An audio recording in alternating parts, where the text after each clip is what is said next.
ಸಮೀಪದ ಉಮರ್ಜಾ ಗ್ರಾಮ ಪಂಚಾಯತಿ ಅಧಿಕಾರಿ LF ನದಾಫ್ ಮತ್ತು ಕೌನ್ಸಲ್ ಇಬ್ರಾಹಿಂ ಸಾವಳೆ ಅಧ್ಯಕ್ಷರು ಇಬ್ಬರೂ ಕೂಡಿ ವಿವಿಧ ಕಾಮಗಾರಿಯ 60 ಲಕ್ಷ ರೂಪಾಯಿ ಸಂಪೂರ್ಣವಾಗಿ ಲೂಟಿ ಹೊಡೆದಿದ್ದಾರೆ ಅಂತ ಸಾರ್ವಜನಿಕರು ಪ್ರತಿಭಟನೆ ಮಾಡಿ ಆಕ್ರೋಶ ವ್ಯಕ್ತಪಡಿಸಿದ್ದಾರೆ. ಇಲ್ಲಿಯ ಸ್ಥಳೀಯ ಜನರು ಮತ್ತು ಪ್ರಗತಿಪರ ಸಂಘಟನೆಯ ಜನರು ಇವರ ವಿರುದ್ಧ ಪ್ರತಿಭಟನೆ ಮತ್ತು ಆಕ್ರೋಶವನ್ನು ವ್ಯಕ್ತಪಡಿಸುತ್ತಿದ್ದಾರೆ. ಪಂಚಾಯಿತಿ ಮುಂದೆ ಜುಲೈ 14ರಂದು ಸಾಯಂಕಾಲದಿಂದ ಪ್ರಾರಂಭಗೊಂಡ ಧರಣಿ ಸತ್ಯಾಗ್ರಹ ಇಲ್ಲಿಯವರೆಗೆ ಮುಕ್ತಾಯಗೊಂಡಿಲ್ಲ. ಸತ್ಯಾಗ್ರಹ ನಡೆಸಿದ್ರೂ ಕೂಡ PDO ಮತ್ತು ಅಧ್ಯಕ್ಷರು ಇನ್ನೂ ಗ್ರಾಮ ಪಂಚಾಯತಿಗೆ ಬಂದಿಲ್ಲ. ಇವರ ಮೇಲೆ ಆದಷ್ಟು ಬೇಗ ಮೇಲಾಧಿಕಾರಿಗಳು ಇವರ ಮೇಲೆ ಕ್ರಮ ಕೈಗೊಳ್ಳಬೇಕು ಮತ್ತು ಇಲ್ಲಿಯ ಜನರು ವರದಿಗಾರರಿಗೆ ಕರೆ ಮಾಡಿ ಕರೆಸಿ ಇಲ್ಲಿ ನಡೆದಿರುವ ಎಲ್ಲ ಘಟನೆಗಳನ್ನು ಕೂಲಂಕುಷವಾಗಿ ನಮ್ಮ RJ32 ಕನ್ನಡ ವಾಹಿನಿ ಮುಂದೆ ಬಿಚ್ಚಿಟ್ಟಿದ್ದಾರೆ. Lakshmana Sindhe, RJ32 Kannada news, Chadchan. ಉಮರಾಜ್ ಗ್ರಾಮ ಪಂಚಾಯತಿ ಮುಂದೆ ಧರಣಿ ಸತ್ಯಾಗ್ರಹ ಕೂಡಲು ಕಾರಣವಾದೆಂದರೆ 24-25ನೇ ಸಾಲಿನ 15ನೇ ಹಣಕಾಸು ಯೋಜನೆಯಲ್ಲಿ ಸುಮಾರು 60-65 ಲಕ್ಷ ರೂಪಾಯಿ ಗ್ರಾಮ ಪಂಚಾಯತಿ PDO ಅಲ್ತಾಫ್ ನದಾಫ್ ಅವರು ಅವ್ಯವಹಾರ ಮಾಡಿರ್ತಾರೆ. ಇದಕ್ಕೆ ಸಂಬಂಧಿಸಿದಂತೆ ಮಾನ್ಯ ತಾಲೂಕು ಪಂಚಾಯತಿ ಯುವ ಸಾಹೇಬರಿಗೆ ಈಗಾಗಲೇ ದೂರು ಅರ್ಜಿ ಸಲ್ಲಿಸಲಾಗಿದೆ.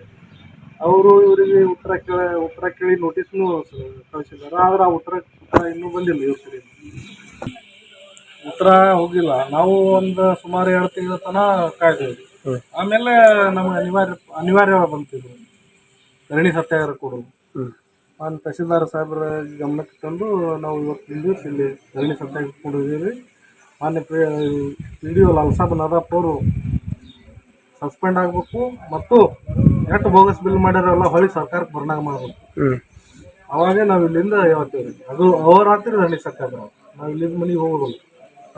ಈ ಪಂಚಾಯತಿಯಲ್ಲಿ ಅವ್ಯವಹಾರ ನಡೀತಾ ಇದೆ. ಮತ್ತೆ ಇದಕ್ಕೆ ಸಂಬಂಧಪಟ್ಟ ಮೆಂಬರ್ಗಳು ಮತ್ತು ಅಧ್ಯಕ್ಷರು ಏನು ಹೇಳಲ್ವಾ? ಇದಕ್ಕೆ ಯಾರು ಹೊರಗೆ ಬಂದೇ ಯಾರು ಇಲ್ಲಿ ಮಾಹಿತಿ ಇಲ್ಲ. ಊರ ಜನರಿಗೆ ಅಷ್ಟು ಮಾಹಿತಿ ಐತಲ್ಲ ಗೊತ್ತಿಲ್ಲ. ಆದ್ರೆ ನಾವು ಮಾಹಿತಿ ಹಾಕಲಾಗ ದಾಖಲೆ ತೆಗೆದಿದ್ದೇವ್ರಿ. ಇದಕ್ಕೆ ಸಂಬಂಧಪಟ್ಟಂಗೆ ಎವಿಡೆನ್ಸ್ ಇಲ್ಲ ಅದಾವ. ಬಿಲ್ ವಚರ್ ಸಗಟ್ ಏಜೆನ್ಸಿಗೆ ಸಲ್ಲಿಸ್ಯಾರ. ಈಗ ನಿಮ್ದು ಆರೋಪ ಅಧ್ಯಕ್ಷೆ ಮತ್ತು PDO ಅವ್ರ ಮೇಲೆ. PDO. ಓಕೆ. ತಮ್ಮ ಹೆಸರು? ಸಂಗಪ್ಪ ಇರ್ಸೂರು, ಸಾಮಾಜಿಕ ಹೋರಾಟಗಾರ. ಓಕೆ. ಏನು ಸಮಸ್ಯೆ? ನನ್ನ ಹೆಸರು ಯಶವಂತ ಯಲ್ಲಪ್ಪ ಅಂಬಿಗರ. ನಮ್ಮ ಅಣ್ಣನ ಬದಲಿಯಾಗಿ ಇವರು ಕೆಲಸಕ್ಕೆ ತಗೊಂಡಿದ್ದಾರೆ. ನಿಮಗೆ? ಕೆಲಸಕ್ಕೆ ತಗೊಂಡಿದ್ದಾರೆ. ನಮ್ಮ ಅಣ್ಣ ಒಂದು ಕೊರೋನಾ ಆಗೋದ್ರಿಂದ ಅವನಿಗೆ ಬರ್ಲಿಕ್ಕೆ ಯಾವ ವಿಷಯದಿಂದ ತಗೊಂಡಿದ್ದಾರೆ ನಿಮಗೆ? ನಮಗೆ 2021ರಿಂದ ಕೆಲಸ ಚಾಲು ಆಗಿದೆ. ಅಲ್ಲಿಂದ ನಂದು ನನಗೆಲ್ಲ ಪೇಮೆಂಟ್ ಕೊಡ್ತೀನಿ ಅಂತ 2 ವರ್ಷ ಕೆಲಸ ಮಾಡೀನಿ. ಮಾಡಿದ ಬಳಿಕ ನನಗೆ ಮುಂದೆ ಪೇಮೆಂಟ್ ಕೊಡೋದು ಆಗಂಗಿಲ್ಲ ಅಂತಂದು ಹೇಳಿದಾರೆ PDO ಅವರು. ಹೇಳಿದ ಮುಂದೆ ಠೀಕ್ ಅದು ಇರ್ಲಕ್ಕ ಕೊಡೋದು ಆಗಲ್ಲ ಇರ್ತಂದ್ರೆ ನಾನೇ ಜಬರ್ದಸ್ತಿ ಮಾಡ್ಬೇಕಂತ ಕೇಳಿಸಿಂದ ನಾನು ತಿಳ್ಕೊಂಡೆ. ಆದ್ಮೇಲೆ ಏನಂದ್ರೆ ಅವರು ನನಗೆ ಕೆಲಸದಿಂದ ತೆಗೆದ ಬಳಕ ಏನದಲ್ಲ 2 ಸಿಬ್ಬಂದಿಗಳು ಬೇರೆದವ್ರಿಗೆ ತಗೊಂಡ್ರಿಂದ ನಮ್ಗೇನು ಅಭ್ಯಂತರ ಇಲ್ಲ. ಆದ್ರೆ ನನ್ನ ಪೇಮೆಂಟ್ ಎಷ್ಟಾಗಿದೆ ಲೆಕ್ಕ ಮಾಡ್ಕಿಸಿಂದ ನಾನು ಕೊಡ್ಬೇಕಾಗಿತ್ತು. ತಿಂಗಳಿಗೆ 10,000 ರೂಪಾಯಿ ಅಂತ ನನಗೆ ಪಗಾರ ಅವ್ರು ತೆಗೆದು ಕೊಡ್ಬೇಕಾಗಿತ್ತು. ಕೊಡೋದು ಏನದಲ್ಲ ಎಷ್ಟು ತಿಂಗಳಲ್ಲೇ ನನಗೆ ಕೊಟ್ಟರೆ ಮತ್ತೆ 15,000 ರೂಪಾಯಿ ಮಾತ್ರ ಕೊಟ್ಟಿದ್ದಾರೆ ನನಗೆ. ನಿಮ್ ಪೇಮೆಂಟ್ ಬೇಡರೆ ಏನಂತ ಹೇಳ್ತಾರೆ ಅವರು? ಪೇಮೆಂಟ್ ಬೇಡದ್ರೆ ಅವ್ರು ಕೇಳ್ತಾ ಇದಾರೆ, ನೀವು ಏನದಲ್ಲ ನೀವು ಯಾವ ತರದಿಂದ ನೀವು ಕೆಲಸಕ್ಕೆ ಸೇರ್ಕೊಂಡ್ರಿ ಅಂತ ನಮ್ಗೆ ಕೇಳ್ತಾ ಇದಾರೆ. ಈಗ ನಮ್ಗೆ ಹೊರಗೆ ಹೋದ್ರೆ ಏನದಲ್ಲ ಯಾರಾದ್ರೂ ಗಂಡ್ಮಕ್ಳು ಹೆಣ್ಮಕ್ಳು ಎಲ್ಲಾದ್ರೂ ಹೇಳ್ತಾರೆ, ನೀನ್ ಮೊದಲಿನಕ್ಕಿಂತ ಇವ್ರಕ್ಕಿಂತ ಮೊದಲೇ ನೀನ್ ನೀರ್ ಬಿಟ್ಟಿದೆ ಅಂತ ಹೇಳ್ತಾರೆ. ನೀವು ನೀರು ಬಿಡೋ ಕೆಲಸ ಮಾಡ್ತಿದ್ದೀರಾ? ನೀರು ಬಿಡೋ ಕೆಲಸ ಮಾಡ್ತಾ ಇದ್ದೀನಿ.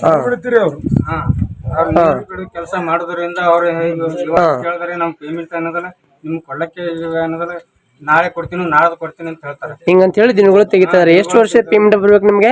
ಈಗ ಅನ್ನೋದಲ್ಲ 2 ವರ್ಷದಿಂದ ಪೇಮೆಂಟ್ ಕೊಟ್ಟಿಲ್ಲ ನನಗೆ. ಪೇಮೆಂಟು ಕೊಟ್ಟಿಲ್ಲ, ಇಷ್ಟಾಗಿ ನಿಮ್ ಕೆಲಸದಿಂದ ತೆಗೆದಿದ್ದಾರೆ. ತೆಗೆದುಹಾಕಿದ್ದಾರೆ. ನೀವು ಇವ್ರ ಮೇಲಿನ ಅಧಿಕಾರಿಗಳಿಗೆ ಮಾಹಿತಿ ಕೊಟ್ಟಿದ್ದೀರಾ ಏನೋ? ಇಲ್ಲ, ಮೇಲಿನ ಅಧಿಕಾರಿಗಳಿಗೆ ನಾವು ಯಾರಿಗೆ ಏನು ಕೊಟ್ಟಿಲ್ಲ. ಆದ್ರೆ ಏನದಲ್ಲ ನಾವು ಬ್ಯಾಡ ಮೇಲೆ ಹೋಗಬಾರ್ದು ಅಂತ ತಿಳ್ಕೇಸಿಂದ್ರೆ ನಾವು ಇಲ್ಲಿ ತನ ಸಮಾಧಾನ ಮಾಡ್ಕೊಂಡು ಬಂದೀವಿ. ಆದ್ರೆ ಇವ್ರು ತಿಳ್ಕೊಂಡ್ ಕೇಸಿಂದ್ರೆ ನನಗೆ ಕೆಲಸ ಕೊಡ್ಬೇಕಾಗಿತ್ತು, ನನ್ನ ಪೇಮೆಂಟ್ ಅಲ್ಲಿ ಕ್ಲಿಯರ್ ಮಾಡ್ಬೇಕಾಗಿತ್ತು. ಸರಿ ಸರ್, ಓಕೆ. ಏನು ಸಮಸ್ಯೆ? ಮನಿ ಉತ್ತಾರಿ. ಆದರೂ ಇವರು ಬಣ್ಣಕರು ಇರುವುದಿಲ್ಲ. ನೀವು ಬಂದಾಗ PDOಗಳು ಇರಂಗಿಲ್ಲ. ಎಷ್ಟು ದಿನದಿಂದ?